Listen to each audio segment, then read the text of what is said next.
ওম নমঃ শিবায়, ওম নমঃ শিবায়, ওম নমঃ শিবায়। নমস্কার দর্শক বন্ধুরা, নীলষষ্ঠীর পূজা আসন্ন।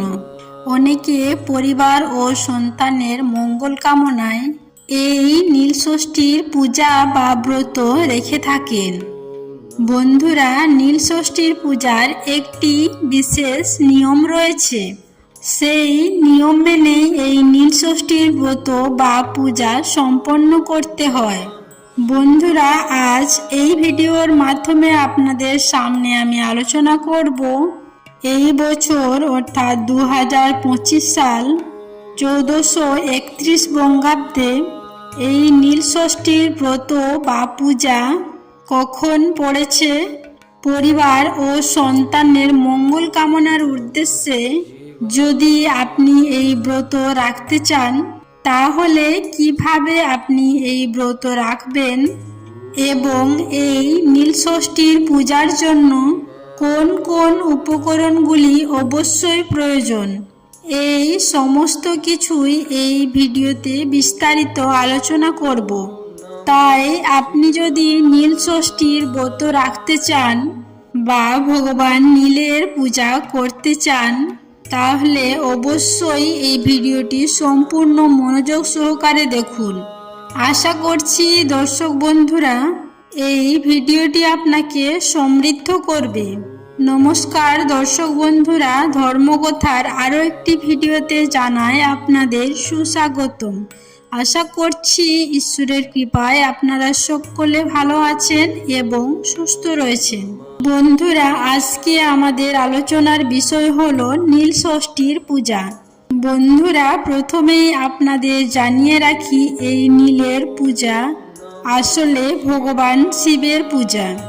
কারণ বন্ধুরা, আপনারা নিশ্চয়ই জানেন ভগবান শিবের অপর নাম হলো নীলকণ্ঠ। সমুদ্র মন্থনের সময় নীল রঙের তীব্র গরল পান করে তিনি নীলকণ্ঠ হয়েছেন। তাই বন্ধুরা, নীলের পূজা ভগবান শিবের পূজা। আর মা ষষ্ঠী হলেন মা দুর্গার অপর এক রূপ।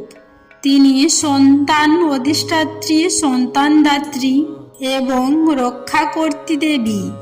তাই বন্ধুরা, নীলষষ্ঠীর পূজা হলো ভগবান শিব ও মা দুর্গার পূজা। আর বন্ধুরা, এই পূজা করা হয়ে থাকে মূলত পরিবারের কল্যাণের উদ্দেশ্যে, সন্তানের মঙ্গল কামনার উদ্দেশ্যে এবং নিঃসন্তান দম্পতির সন্তান কামনার উদ্দেশ্যে। শাস্ত্রে বলা হয়েছে, যদি কোনো গৃহিণী এই পূজা নিষ্ঠা ও ভক্তি সহকারে পালন করে থাকেন তাহলে যে উদ্দেশ্য নিয়ে তিনি পূজা করছেন তা সফল হবেই হবে। এই পূজার চল বাড়ির গৃহিণীদের মধ্যে থাকলেও অবিবাহিত মহিলা এবং পুরুষেরা যে কেউ এই পূজা করতে পারেন। তবে বন্ধুরা, এই পূজা একটা বিশেষ নিয়মে করা প্রয়োজন। পূজার উপকরণের ক্ষেত্রেও কিছু বিশেষ দ্রব্য প্রয়োজন। বন্ধুরা, এই বছর 2025 সালে 1431 বঙ্গাব্দে এই নীলষষ্ঠীর পূজা পড়েছে আগামী 30শে চৈত্র 13ই এপ্রিল রবিবার দিন। মূলত চৈত্র সংক্রান্তির শেষ দিন অর্থাৎ চড়ক পূজার আগের দিন এই নীলষষ্ঠীর পূজা সম্পন্ন করতে হয়, যা এই বছর পড়েছে আগামী 13ই এপ্রিল 30শে চৈত্র রবিবার দিন। আর চড়ক পূজা সম্পন্ন হবে পরের দিন 31শে চৈত্র 14ই এপ্রিল সোমবার। নীলষষ্ঠীর পূজা এই বছর 13ই এপ্রিল রবিবার সমগ্র দিন জুড়েই সম্পন্ন করা গেলেও নীলের পূজার জন্য সব থেকে আদর্শ সময় হলো সন্ধ্যাকালীন সময়। তাই বন্ধুরা, এই বছর যদি নীলষষ্ঠীর পূজা সম্পন্ন করতে চান তাহলে 13ই এপ্রিল রবিবার সন্ধ্যাকালীন সময়ে তা সম্পন্ন করুন। সন্ধ্যা 5:53 পর আপনি এই নীলষষ্ঠীর পূজা সম্পন্ন করতে পারেন। এইবার বন্ধুরা বলবো নীলষষ্ঠীর ব্রত কিভাবে সম্পন্ন করবেন ভক্তি ও নিষ্ঠার সঙ্গে। নীল ব্রত কথায় মা ষষ্ঠী নিজেই বলেছেন কিভাবে আপনি এই ব্রত পালন করবেন। খুবই সহজ সরল ভাবে আপনি এই ব্রত পালন করতে পারেন। আপনি শিব মন্দিরে গিয়েও এই ব্রত পালন করতে পারেন, আবার নিজের বাড়িতে বসেও আপনি এই ব্রত পালন করতে পারেন। যারা এই নীলষষ্ঠীর ব্রত রাখতে চাইছেন তারা ব্রতের আগের দিন রাত্রেবেলায় অবশ্যই নিরামিষ আহার গ্রহণ করবেন। সমস্ত ব্রতের পূর্বে এই বিষয়টি করা প্রয়োজন। ব্রতের দিন সকাল সকাল ঘুম থেকে উঠে স্নান পর্ব সেরে নেবেন।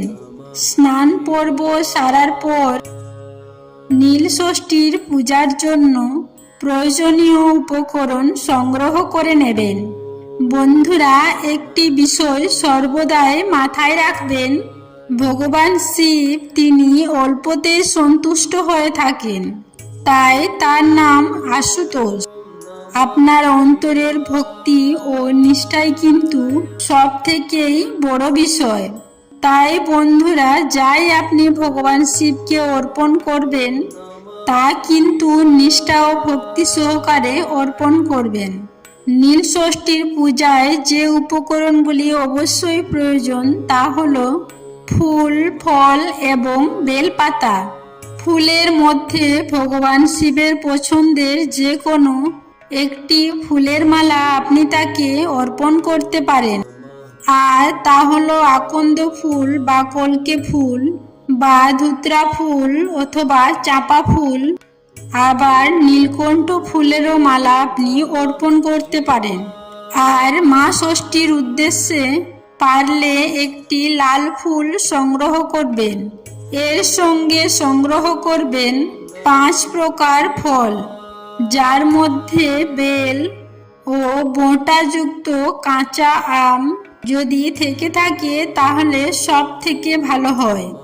আর বন্ধুরা, এই সময় এই দুটি ফল আপনি খুব সহজেই পেয়ে যাবেন এবং এর সঙ্গে আরও আপনার পছন্দের যে কোনো 3টি ফল, এবং তার সঙ্গে অবশ্যই যেটা প্রয়োজন আর তা হলো বেলপত্র অর্থাৎ বেলপাতা, যা না হলে এই পূজা কখনোই সম্পন্ন হবে না। এরই সঙ্গে প্রয়োজন পঞ্চামৃত অর্থাৎ কাঁচা দুধ, দই, ঘি, মধু এবং শর্করা। এইসব জিনিসের মিশ্রণে তৈরি হয় পঞ্চামৃত, যা শিবলিঙ্গে অর্পণ করতে হয়।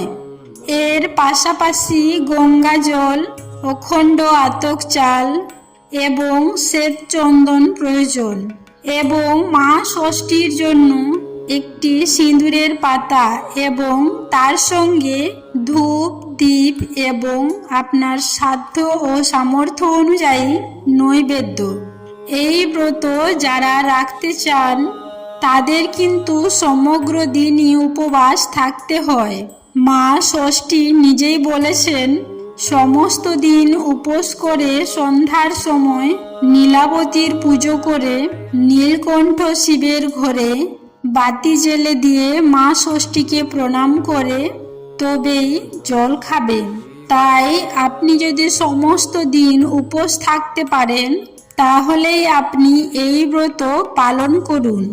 আর বন্ধুরা, কোনো কারণে যদি আপনি নির্জলা উপবাস না রাখতে পারেন তাহলে ভগবানের কাছে এর জন্য ক্ষমা চেয়ে নিয়ে আপনি ডাবের জল, দুধ বা ফল খেতে পারেন। একটি বিষয় সর্বদাই মাথায় রাখবেন যে সন্ধ্যার সময় কিন্তু আপনি পুজো প্রক্রিয়া সম্পন্ন করবেন। ওম নমঃ শিবায় এই মন্ত্র উচ্চারণের মাধ্যমে আপনি এক একটি দ্রব্য বাবার উদ্দেশ্যে অর্পণ করবেন। ভগবান শিবের উদ্দেশ্যে সমস্ত কিছু অর্পণ করার পর মা ষষ্ঠী বা মা দুর্গার উদ্দেশ্যে একটি লাল ফুল ও সিঁদুরের পাতা অর্পণ করবেন।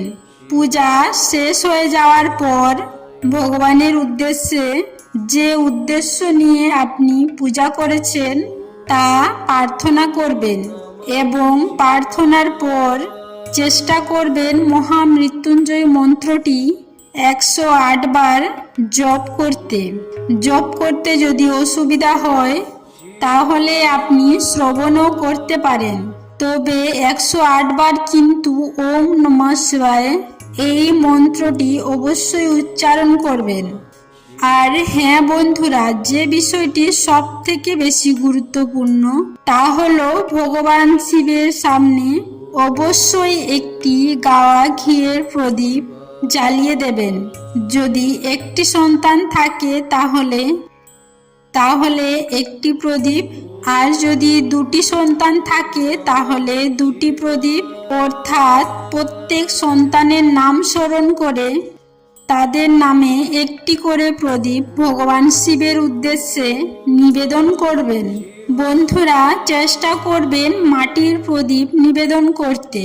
যদি মাটির প্রদীপ না থাকে তাহলে সেক্ষেত্রে আপনি অন্য যে কোনো প্রদীপ বা মোমবাতিও নিবেদন করতে পারেন।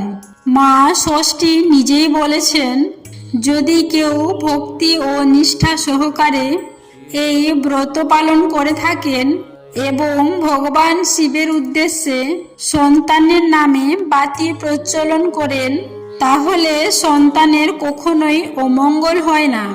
তাই বন্ধুরা, এই দিন অবশ্যই আপনাদের সন্তানের নাম স্মরণ করে নীলের উদ্দেশ্যে অর্থাৎ ভগবান শিবের উদ্দেশ্যে বাতি প্রজ্বলন করবেন এবং সবশেষে নীল ষষ্ঠীর ব্রতকথা শ্রবণ করে বাবার প্রসাদ গ্রহণ করেই উপবাস ভঙ্গ করবেন। আশা করছি দর্শক বন্ধুরা, নীল ষষ্ঠী সম্পর্কিত এই ভিডিওটি আপনাকে সমৃদ্ধ করেছে। এর পরেও যদি এইরূপ সংক্রান্ত কোনো প্রশ্ন বা মতামত আপনার থেকে থাকে তাহলে নিচে কমেন্ট বক্সে অবশ্যই জানাবেন। সবাই ভালো থাকবেন, সুস্থ থাকবেন এই কামনা করে আজকের ভিডিওটি আমি এখানেই সমাপ্ত করলাম। নমস্কার, ধন্যবাদ। ঈশ্বর আপনাদের মঙ্গল করুক।